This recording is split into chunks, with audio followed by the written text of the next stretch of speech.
આજે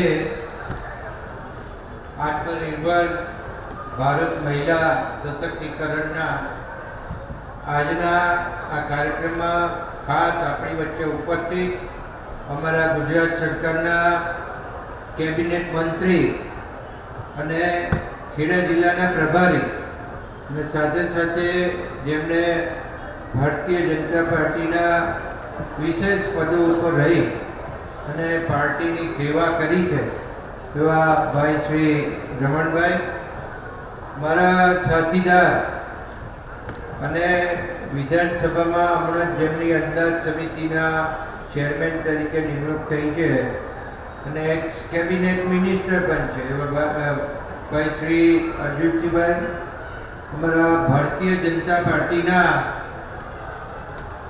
પ્રમુખ, અહીંયા પંચાયતના પ્રમુખ તરીકે, જિલ્લા પંચાયતના પ્રમુખ તરીકે 3 વર્ષ રહી ચૂક્યા છે અને પંચાયત પરિષદના ચેરમેન તરીકે પણ રહ્યા છે અને એમને પણ પ્રદેશની અંદર રહી અને ભારતીય જનતા પાર્ટીની અંદર સેવાઓ આપી છે એવા બેન શ્રી નૈનાબેન, પ્રદેશના અમારા મંત્રી અને એક્સ કાઉન્સિલર જાનવીબેન, અમારા મ્યુનિસિપલ કમિશનર શ્રી સોલંકીજી, ડીડીઓ શ્રી, અહીંયા મંચ ઉપર ઉપસ્થિત અમારા ઉપપ્રમુખ જિલ્લાના વિકાસભાઈ, અન્ય સંગઠનના હોદ્દેદારો, ઉપસ્થિત સૌ મહાનુભાવો અને આમંત્રિત આજે ખાસ મહિલા સશક્તિકરણના પ્રોગ્રામની અંદર ઉપસ્થિત સૌ મહિલાઓ, વિશ્વની સૌથી ઝડપી વિકસતી અર્થવ્યવસ્થાના પ્રણેતા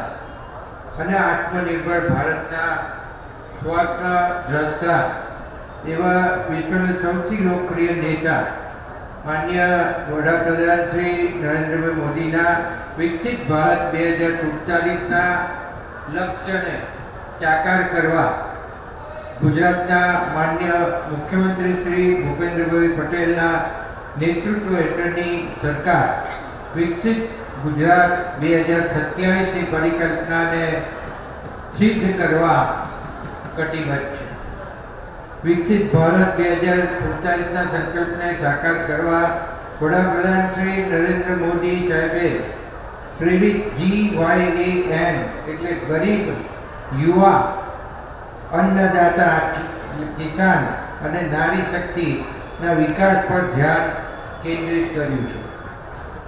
GYANના 4 આધાર સ્તંભો પૈકીનો એક આધાર સ્તંભ એવી નારી શક્તિની ભૂમિકા આધુનિક સમાજની વિકાસ ગાથામાં ખૂબ જ અગત્યનો ભાગ ભજવે છે. મહિલાઓ અને બાળકોના પોષણને સુદૃઢ કરવા આંગણવાડીના ભૌતિક અને ડિજિટલ માળખામાં ગુણાત્મક વધારો કરવા સરકારે નિર્ણય કર્યો.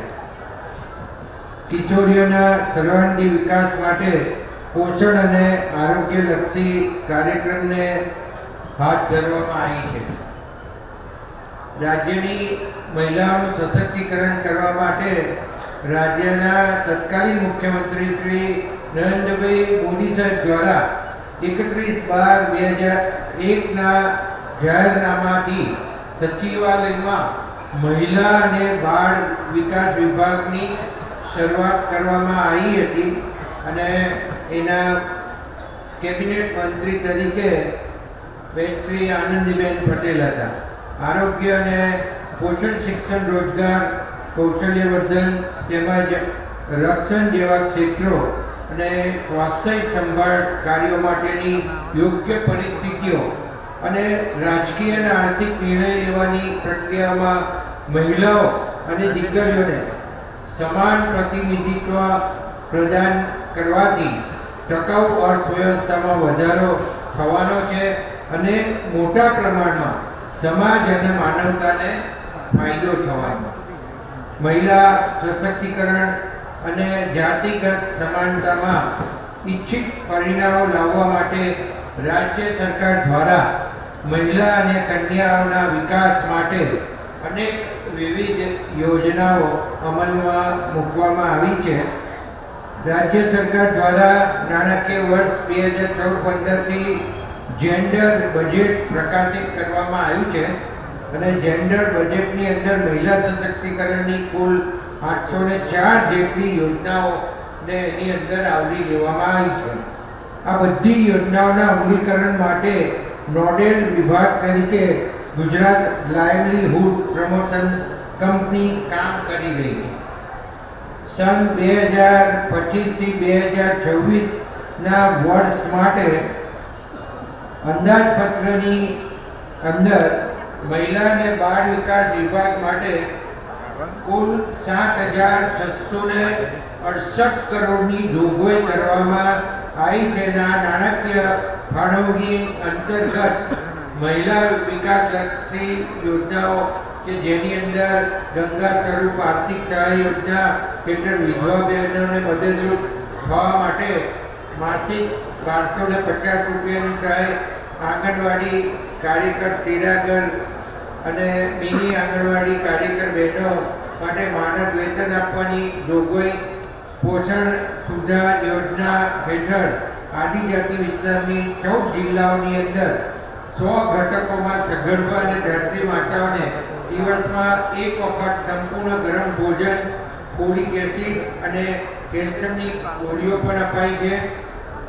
પૂરક પોષણ યોજના હેઠળ 3 થી 6 વર્ષના બાળકોને આંગણવાડીમાં ગરમ નાસ્તો અને ભોજન તેમજ બાળકો, કિશોરીઓ અને સગર્ભા અને ધાત્રી માતાઓને ટેક હોમ રાશન પણ પૂરું પાડવામાં આવી રહ્યું છે.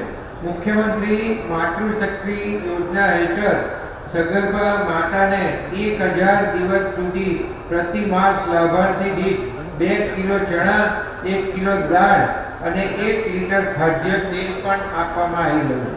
પૂર્ણા યોજના હેઠળ કિશોરીઓના કુપોષણના પ્રમાણમાં અનેક ગણો ઘટાડો થયો છે અને હિમોગ્લોબિનના પ્રમાણમાં સુધારો થાય એ હેતુથી પૂર્ણા શક્તિના પેકેટો પણ આપવામાં આવી રહ્યા છે. વહાલી દીકરી યોજના અંતર્ગત પણ સહાય આપવામાં આવે છે. એવી જ રીતે દૂધ સંજીવની યોજના હેઠળ બાળકો, સગર્ભા ધાત્રી માતાઓને ફોર્ટિફાઈડ દૂધની પણ જોગવાઈ કરવામાં આવી છે. તમને બધાને ખબર હશે કે આપણા કલેક્ટરશ્રીએ પણ અહીંયા ખેડા જિલ્લાની અંદર એક અભિયાન ઉપાડીને અમૂલ ડેરીઓના જે ગામડાની જે ડેરીઓ છે એમાંથી બધા પાસેથી દૂધ ભેગું કરી અને આંગણવાડીના બાળકોને પણ આપવામાં આવી રહ્યું છે. વિશેષ સહાય યોજના અંતર્ગત વર્કિંગ વુમન હોસ્ટેલ પણ મંજૂર કરવામાં આવી છે. આમ અનેક વિવિધ યોજનાઓ થકી ગુજરાત સરકાર મહિલાઓના વિકાસ માટે ખૂબ મોટો પ્રયત્ન કરી અને મહિલાઓને આગળ લાવવાના જે પ્રયાસો થયા છે એની અંદર હમણાં જ અર્જુનસિંહે ઘણા બધા એક્ઝામ્પલ આપ્યા છે અને એ એક્ઝામ્પલ આપણી વચ્ચે જ છે. ત્યારે જે મોદી સાહેબનું જે સ્વપ્ન છે એ સ્વપ્ન સાકાર થતું આપણે જોઈ રહ્યા છે અને આવનારા દિવસોની અંદર વધુને વધુ મહિલાઓ સક્ષમ બને એવી જે ગુજરાત સરકારની નેમ છે અને આપણા માન્ય મુખ્યમંત્રી શ્રી ભૂપેન્દ્રભાઈ પટેલ સાહેબ એની અંદર ખૂબ સારી રીતે ડિપાર્ટમેન્ટો મારફતે કામ કરાઈ રહ્યા છે. એ બદલ એમને અભિનંદન આપું છું. મને અહીંયા મારું જે સ્વાગત કર્યું એ બદલ આભાર. ભારત માતા કી જય. વંદે માતરમ.